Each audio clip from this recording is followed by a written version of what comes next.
ce hasken zuciyata. Na rance ban san lokacin da kika mamaye raina ba. Soyayyar ki ta mamaye zuciya, kice farin cikin rayuwa. Ko duniya ta juya baya, ni zan kasance tare da ke. Soyayyar ki ta mamaye zuciya, kice hasken rayuwata. Allah ya samu kasance har ƙarshen wannan duniya.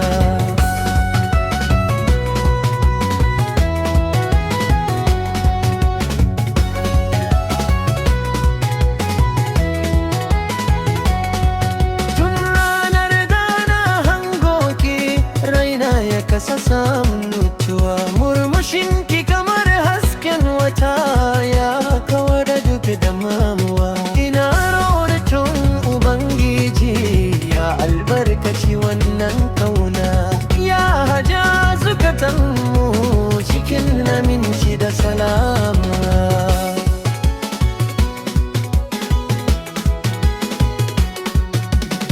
Idan kina kusa da ni, duniya tana zama mai kyau.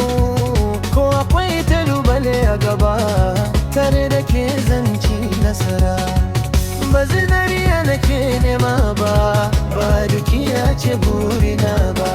Ke kwarai nake fata